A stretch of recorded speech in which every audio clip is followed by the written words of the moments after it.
내가 어째서 태극지를 들고서 그렇게 기뻐하더냐? 나는 잃었던 물건을 다시 얻었으니 그래 기뻐하노라. 무슨 물건을 잃었더냐? 삼천리 금수강산이니라.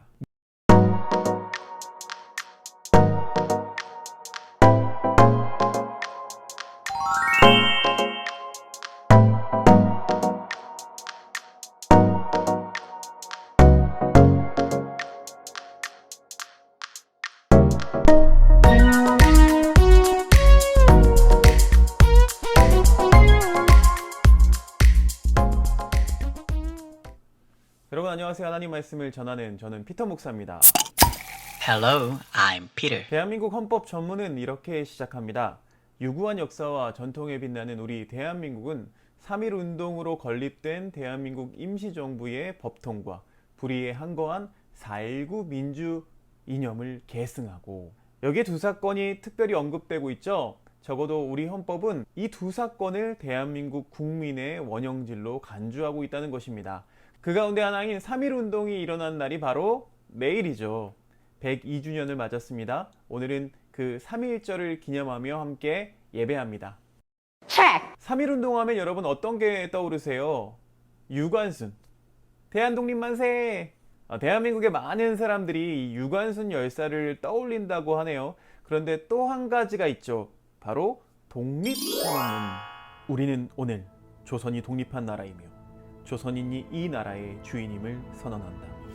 우리는 이를 세계 모든 나라에 알려 인류가 모두 평등하다는 큰 뜻을 분명히 하고 우리 후손이 민족 스스로 살아갈 정당할 권리를 영원히 누리게 할 것이다. 자, 이 독립선언서는요, 천도교 대표가 15명, 기독교인 대표가 16명, 불교 대표가 2명, 이렇게 해서 민족 대표 33인의 서명을 받아서 1919년 2월 말 2만 1000장을 인쇄해서 전국에 배포하고, 바로 3월 1일에 서울 인사동 태화관에서 민족대표 이 33인이 선언식을 가졌고, 파고다 공원에서도 학생과 시민들이 모여서 이 선언식을 펼쳤습니다.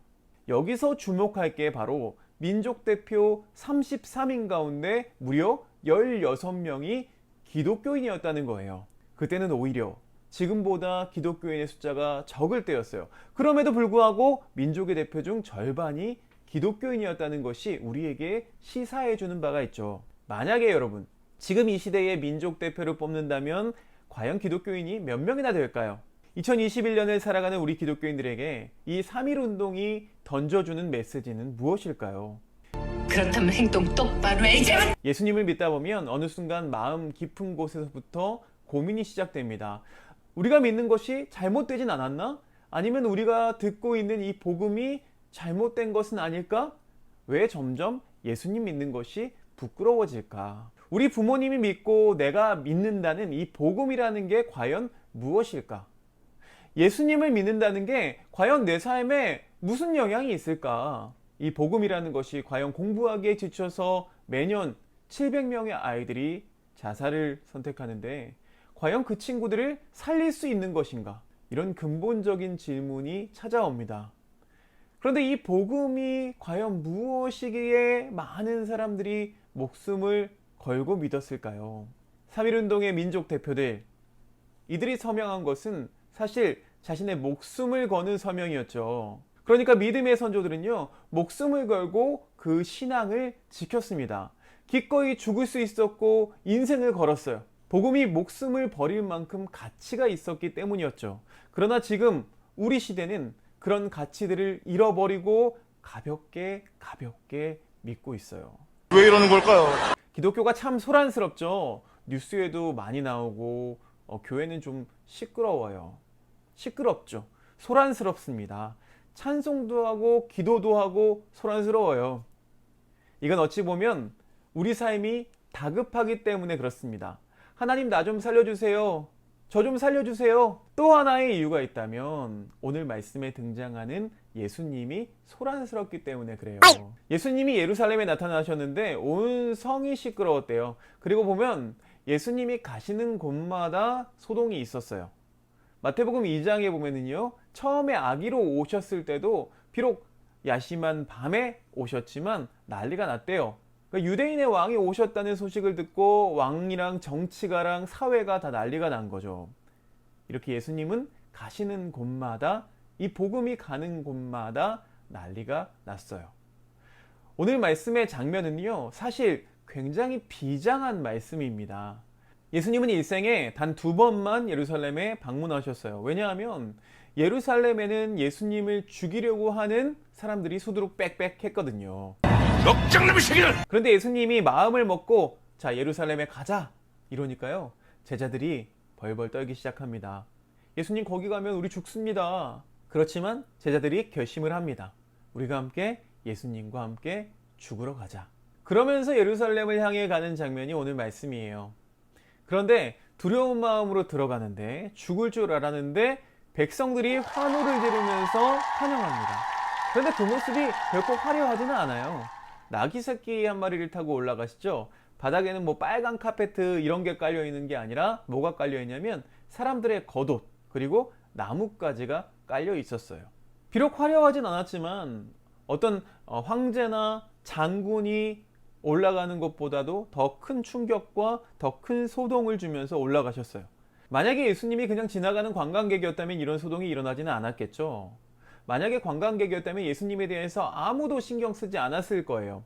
그러나 예수님이 가져오신 그 복음이 힘이 있고 또 무게 있는 것이었기 때문에 소동이 일어났던 거예요. 복음이 가는 곳마다 난리가 났어요. 병들고 아픈 곳에 가면요, 소동이 일어났습니다. 다툼이 있는 곳에 가면 소동이 일어났습니다.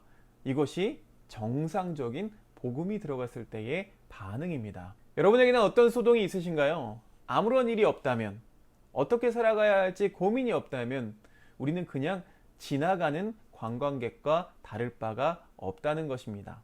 자, 3.1운동으로 돌아가서요, 빼앗긴 나라를 되찾겠다는 그 한 마음으로 남녀노소를 가리지 않고 손에 태극기를 흔들면서, 요즘엔 태극기가 다른 의미로 좀 변질되긴 했죠. Don't even worry about it. 태극기를 흔들면서 대한독립 만세를 외친 그날, 이 운동을 통해서 과거의 백성이었던 이 사람들이 국민으로 진화되는 신고식이 바로 이 3.1 운동이었습니다. 자, 이 여세를 몰아서 대한민국 임시정부가 탄생합니다. 임시정부가요, 국호를 대한제국에서 대한민국으로 정하고 국채를 민주공화제로 선포합니다. 이런 인식전환이 이 3.1 운동을 통해서 일어났다는 거예요. 이 3.1 운동은 대한제국과 대한민국을 가르는 분기점이 됩니다. 그래서 어떤 학자들은요, 이 3.1 운동을 3.1 혁명이어야 한다고 주장을 합니다. 당시 대한민국 임시정부가 공포했던 임시헌장 제3조에 이런 이야기가 있습니다. 대한민국의 인민은 남녀, 귀천, 빈부의 계급이었고 일체 평등하다. 이 새롭게 태어난 대한민국은 낡은 어떤 봉건체제랑 구별짓는 여러 표식 가운데 가장 선명하고 뚜렷한 것으로 남녀평등을 언급하고 있어요. 자, 그러고 보면 3.1 운동을 이야기할 때 유관순 열사를 떠올리는 사람이 많았다고 이야기했어요. 생각해보면 당시 유교적인 조선사회에서 여성이라고 하는 존재는 이런 공공의 활동에 참여할 수가 없는 능동적인 주체가 아니었죠. 태어나면서부터 남성한테 종속되어서 살 것을 강요당했어요. 그것도 모자라서 남녀 7세 부동석이라고 해서 7살이 넘으면 남자와 한 공간에 머물 수조차 없었어요. 그러니까 거리나 광장에서 이루어지는 이 바깥 활동에는 참여할 수가 없었죠. 그냥 바깥 사람, 남자들의 전유물이었어요. 안 사람이었던 여성의 목이 아니었습니다. 여성의 활동은 이 안방, 이 집 안으로만 제한되어 있어서 울타리 밖으로 자유롭게 나다니는 일이 불가능했습니다. 그런데 이 3.1 운동을 통해서 여성이 역사의 무대에 전면에 등장하게 되는 거죠. 자, 유관순 열사뿐만 아니었습니다. 수많은 어린 여성들이 이 3.1 운동의 자리에서 함께 했습니다. 11살 소녀가 일제 경관에게 붙잡힌 후에 둘 사이에 오고 간 대화를 제가 하나 들려드릴게요. 내가 어째서 태극지를 들고서 그렇게 기뻐하더냐? 나는 잃었던 물건을 다시 얻었으니 그래 기뻐하노라. 무슨 물건을 잃었더냐? 삼천리 금수강산이니라. 무슨 지각이 있관데 그것을 기뻐하느냐? 당신은 실로 무지하도다. 요전에 나의 어머니께서 조그만한 바누를 잃었다가 한나절 후에 그것을 다시 얻어보고서도 기뻐하시는 것을 보았거든. 우리가 이제 삼천리 금수강산을 다시 얻었으니 그 기쁨을 무엇에 비길까 보냐. 자, 11살 어린 여학생이 이런 생각을 할 수 있었던 것을 보면 3.1운동은 과연 혁명이라고 부를 수 있을 것 같습니다. 혁명이라고 하는 것은요, 정치와 사회를 바꿉니다. 그런 의미에서 복음이라는 것은, 우리에게 복음이라는 것은 사회, 정치, 문화, 개인, 내 내면 모든 것을 바꾸는 대혁명입니다. 오늘 말씀을 보면은요, 이런 소동이 사회에서만 일어나는 것이 아니라 성전 안에서도 일어났어요. 12절 말씀부터 보면 성전 청결 사건이 등장합니다. 예수님이 성전에 들어가니까 성전이 소동스러워졌어요. 이 배경을 살펴보면은요, 이스라엘 사람들은요, 예루살렘에 반드시 올라가야 하는 시기가 있어요. 그런데 멀리서 오는 사람들은요, 재물을 가지고 올 수가 없죠. 돈으로 내더라도 외국 돈으로 낼 수가 없기 때문에 환전이 필요합니다. 점점 성전 가까이에 환전하고 또 재물을 판매하는 판매점이 생겨납니다. 그런데 이곳에서 장사를 하려면 그냥 장사할 수가 없죠. 돈을 내야 합니다. 성전에 가까이 있으면 있을수록 더 많은 돈을 상납해야 했죠. 부패의 고리가 생겨난 거예요. 여러분, 이것은 편리가 아닙니다. 예수님은 그것을 편리가 아닌 탐욕으로 보셔서 채찍을 가지고 강도의 구렬이라고 하시면서 소굴이라고 하시면서 채찍을 휘두르셨습니다. 12절 말씀을 보니까요, 둘러 엎으셨다라는 표현이 등장합니다. 엎다, 뒤집다. 이게 혁명이죠. 우리 삶 가운데, 우리 교회 가운데도 이런 탐욕이 있다면 그것들을 내쫓고 뒤엎어야 돼요. 자, 두 가지를 기억하면 좋겠습니다. 예수님이 올라가실 때 자기들의 겉옷을 깔았다고 했어요. 여러분, 겉옷은 비쌌어요. 지금도 비싸긴 하지만 그때는 더 비쌌어요. 그런데 겉옷을 모아서 바닥에 깔았어요. 그러니까 내가 가지고 있는 자랑, 내 신분, 내 위치들을 다 바닥에 깔아버린 거죠. 우리가 가지고 있는 것, 모든 것을 바닥에 깔아야 돼요. 우리의 염려와 고민까지도 다 바닥에 깔아야 해요. 그러면 예수님이, 그 복음이 우리에게 거룩한 혁명을 일으켜 주실 거라고 믿어요. 자, 9절 말씀 보니까 이런 단어가 등장합니다. 호산나. 호산나가 뭐예요? 우리를 구원하소서. 여러분, 지금 이 시대는 호산나가 필요한 시대예요. 겉은 화려하지만 우리 인생이 얼마나 가난한지 몰라요. 마태복음 5장 말씀에는요, 팔복이라는 말씀이 등장합니다. 신령이 가난한 자는 복이 있나니 천국이 그들의 것이며 애통하는 자는 복이 있나니 그들이 위로를 받을 것이며 온유한 자는 복이 있나니 그들이 땅을 기업으로 받을 것이며 의에 줄이고 목마른 자는 복이 있나니 그들이 배부를 것이며 긍휼히 여기는 자는 복이 있나니 그들이 긍휼히 여김을 받을 것이며 마음이 청결한 자는 복이 있나니 그들이 하나님을 볼 것이며 화평케 하는 자는 복이 있나니 그들이 하나님의 아들이라 일컬음을 받을 것이며 의를 위하여 핍박받는 자는 박해를 받는 자는 복이 있나니 천국이 그들의 것이니라. 배부른 자는 소동하지 않습니다. 3.1운동 당시에 우리 민족은 가난했습니다. 배고팠어요. 그러나 친일을 했던 자들은 소동할 필요가 없었어요. 왜냐하면 배불러서요. 우리가 방금 읽었던 마태복음 5장의 말씀 팔복을요, 당시 25살의 청년 윤동주가 다시 시로 썼습니다. 윤동주 시인의 친필로 쓴 종이를 제가 다시 사진을 찍어 왔거든요. 이렇게 이 시를 읽는데 참 그래요. 슬픔은 주관적인 거죠. 슬픈 것이 시간이 지났다고 사라지는 것이 아니에요.